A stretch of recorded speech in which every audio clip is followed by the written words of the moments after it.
Já fica o aviso, não é porque virou SAF que vai dar tudo certo.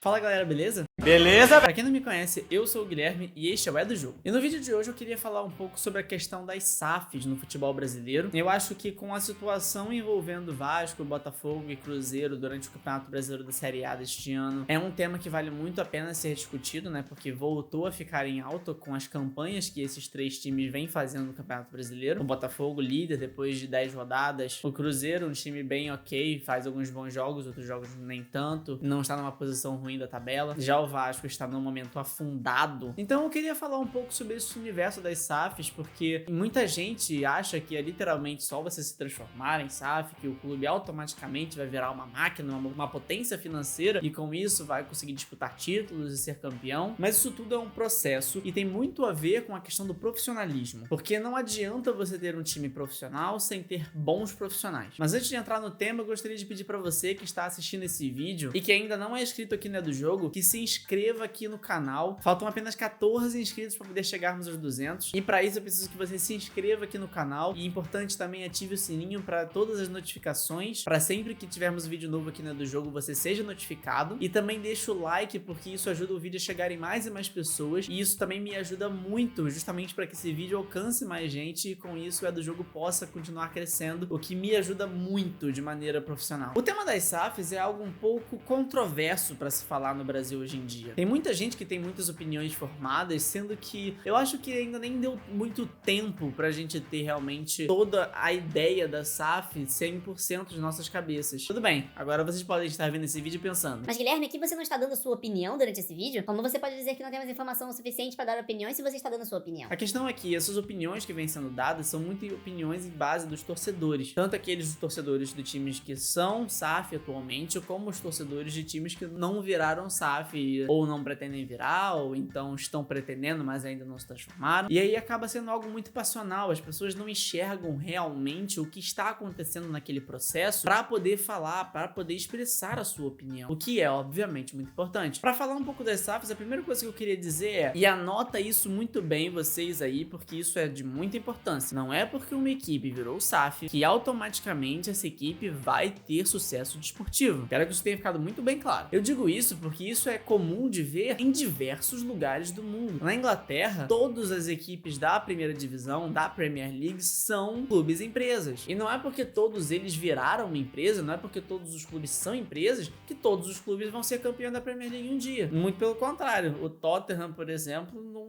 dá pra poder falar muita coisa. A última vez que o Tottenham foi campeão de alguma coisa foi na Copa da Liga Inglesa da temporada 2007-2008. Coitado do Tottenham.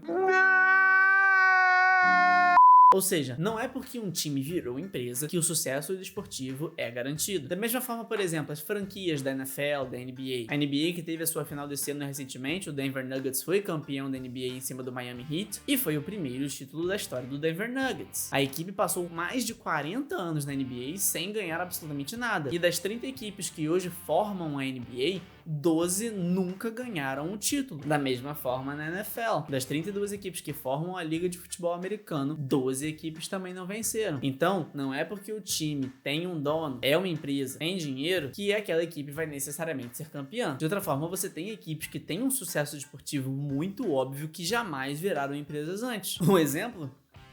O Real Madrid nunca se tornou uma empresa. E Diferentemente do Barcelona? não tem uma dívida absurda que não dá pra entender como que se enfiou lá. E continua tendo um sucesso desportivo ano após ano. Esse ano pode não ter ganhado absolutamente nada de grande, né? Só ganhou a Copa do Rei. Mas ainda assim, pô, ano passado foi campeão da Champions, né? Então, o sucesso desportivo do Real Madrid acho que é inquestionável. E não apenas isso, grandes jogadores ainda querem ir para o Real Madrid, obviamente, porque é o maior time do mundo. Acabou de contratar o Jude Bellingham ainda há pouco por 100 milhões de euros. 100 milhões de euros no meio campista, irmão. O futebol tá ficando um bagulho bizarro de se imaginar. E mesmo nunca tendo se tornado uma empresa, é um clube muito bem financeiramente, é um clube com muito dinheiro. Mais uma vez, não é porque uma equipe virou SAF que o sucesso desportivo é garantido. Então agora vamos abordar as equipes do futebol brasileiro. E eu acho muito interessante pegar no momento 3 casos, né? As 3 primeiras equipes que se tornaram SAF no Brasil: Cruzeiro, Botafogo e Vasco. Eu vou começar pelo Cruzeiro, porque esta foi a primeira equipe a se tornar SAF aqui do futebol brasileiro. Lá no futebol brasileiro.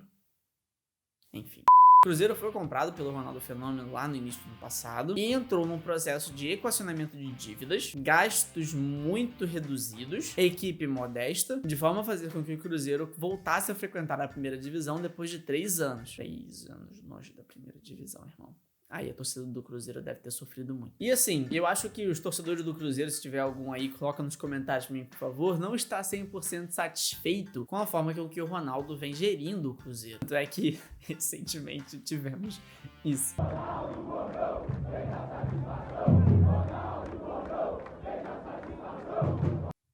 Isso nunca vai perder a graça, né? Mas o Cruzeiro hoje já está num estágio muito melhor do que estava no momento que virou SAF. O Ronaldo, em momento algum, prometeu que o Cruzeiro iria ter um sucesso desportivo imediato. E eu gosto muito dessa forma com que o Ronaldo tratou essa questão da SAF, porque ele não quis enganar o torcedor de forma alguma. Ele, em momento algum, vendeu, não, eu tô comprando o time para ser campeão. Muito pelo contrário. Ele falou, o time vai ter que passar por um processo, a gente ainda tá na UTI, né? A forma com que ele se expressou foi essa, o time ainda tá no processo para melhorar. E hoje o clube se encontra num estágio melhor do que estava quando o Ronaldo pegou o Cruzeiro pra ele. Tanto é que no momento está na primeira divisão, o time não vem fazendo uma campanha ruim, tá ali no meio da tabela, né? Tá em 9º colocado, dos 10 jogos venceu 4, empatou 2 e perdeu outros 4, mas é inegável que a equipe teve uma melhora considerável em relação ao que vinha fazendo em anos anteriores. Tanto é que hoje já está na primeira divisão e, embora seja uma equipe que eu acredito que deva mais brigar para ficar na primeira divisão do que ter outros objetivos, neste início de campeonato vem conseguindo, nesse começo de campeonato, demonstra que vai evitar brigar desta forma, né, durante todas as 38 rodadas do Campeonato Brasileiro. Já o caso do Botafogo, pra mim, é o melhor exemplo até o momento. Vou repetir aqui pra vocês. É porque uma equipe virou SAF, o sucesso desportivo é garantido. Mas o Botafogo vem trabalhando de uma forma muito profissional e que elevou tanto o nível da equipe como o dos profissionais que trabalham na equipe de futebol. A contratação do Luiz Castro, pra mim, é o principal ponto da virada de chave do Botafogo. O treinador que subiu o Botafogo da segunda para a primeira divisão foi o Anderson Moreira, que não é um treinador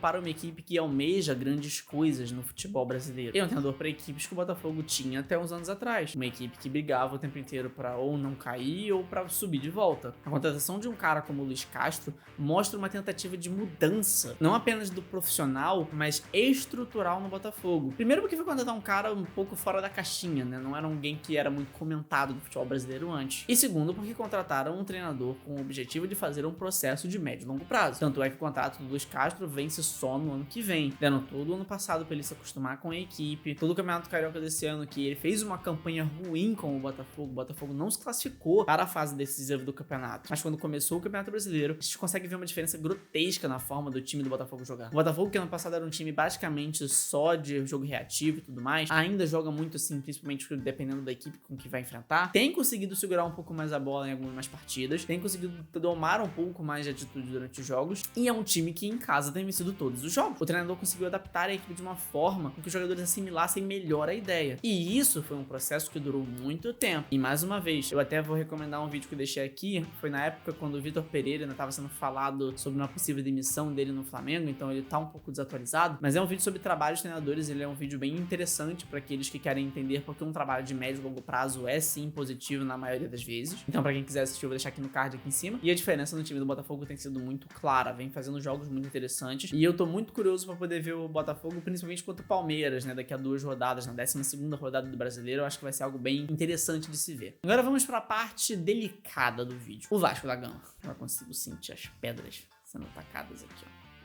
Até o momento que eu estou gravando esse vídeo, o Vasco é o 19º colocado do Campeonato Brasileiro. Até o momento em que eu estou gravando esse vídeo, o Vasco tem a pior das 3 SAFs que foram abertas no ano passado. E muito disso é por culpa da própria gestão do Vasco. Diferentemente da gestão do Botafogo, da gestão do Cruzeiro, o pessoal que comprou o Vasco veio com umas ideias muito mirabolantes, principalmente levando em conta o tempo que seria necessário para alcançar os objetivos que a 777 ou 777, enfim, prometeu para a equipe do Vasco. Por exemplo, essa fala do Josh One. There's one promise that I can make to the Vasco fans, and that is that this will be the last time in history on Sunday where Vasco goes into a match against Flamengo with a budget disadvantage. Não tem como comparar o poderio financeiro de uma equipe hoje como o Flamengo, que fatura 1 bilhão de reais por ano, com o Vasco, que está numa situação ainda muito delicada. E para mim o principal ponto entra mais uma vez na questão de profissionalismo. Maurício Barbieri era mesmo o melhor profissional para comandar esta nova fase do Vasco da Gama? Porque você vê a diferença, por exemplo, do caso do Cruzeiro e do Botafogo. O Cruzeiro foi atrás do Pesolano, que estava num time lá do Uruguai. O treinador conseguiu fazer um excelente trabalho no time, foi campeão da Série B, levando o time para um patamar diferente. Saiu no início desse ano de uma forma até bem curiosa, principalmente levando em consideração o fato de que ele assumiu o time do Ronaldo na Espanha. Suspeito! Mas depois foi lá e contratou o Pepa, que vem fazendo um trabalho até que interessante na equipe do Cruzeiro. E o Botafogo, como eu falei, demitiu o Anderson Moreira para contratar o Luiz Castro, como eu também já mencionei, um técnico de altíssimo nível, principalmente levando em consideração o nível do futebol brasileiro. Já o Vasco contratou um treinador que foi muito mal no ano passado na equipe do Red Bull Bragantino. Não querendo desmerecer o Bragantino, mas não é uma equipe que tem uma pressão de torcedores muito grande. A escolha do Maurício Barbieri foi uma escolha muito questionável por parte dos dirigentes do Vasco da Gama, porque se o Barbieri já tinha ido mal no Red Bull Bragantino no ano passado, na verdade ele já vinha mal desde o final de 2021, quando ele foi muito mal, inclusive na final da Copa Sul-Americana contra o Atlético Paranaense. Desde então o trabalho dele já não mostrava a consistência que mostrou muito mais para seu início. Sem contar que o Vasco foi uma das equipes que mais investiu em contratações no ano do Brasil até agora. Foram 100 milhões de reais investidos em contratações de jogadores para esta temporada. Mas dessas três que já estão como SAF desde o ano passado, o Vasco tem de longe o pior trabalho. O Vasco no ano passado nem brigou para ser campeão da Série B, muito pelo contrário, brigou até para não subir. Teve um jogo contra o Ituano que, se não fosse o goleiro do Vasco, o time nem tinha subido para a primeira divisão esse ano. A situação do Vasco é muito perigosa, a equipe precisa melhorar urgentemente e eu não vejo o Maurício Barbieri como candidato para isso, e a SAF parece não estar muito entendendo qual que é a dimensão do Vasco da Gama. Mas enfim, o que você acha sobre a questão das SAFs no futebol brasileiro? Comenta aqui embaixo para mim, por favor, deixa aí nos comentários, eu quero ler as opiniões de vocês em relação a isso. Eu acho que isso é um tema que vem dando muito pano pra manga recentemente. E se você gostou aqui do vídeo, gostou do conteúdo aqui no canal, eu vou deixar outras opções aqui nos comentários também para vocês verem outros vídeos. Eu peço para que você se inscreva aqui no canal do jogo. Mais uma vez, faltam apenas 14 pessoas para poder chegarmos aos 200. Então eu peço mais uma vez, se inscreva aqui no do jogo, deixe o seu like também para que esse vídeo possa chegar no máximo de pessoas possíveis. Para todos vocês que ficaram comigo até aqui o final desse vídeo, meu muito obrigado e até a próxima.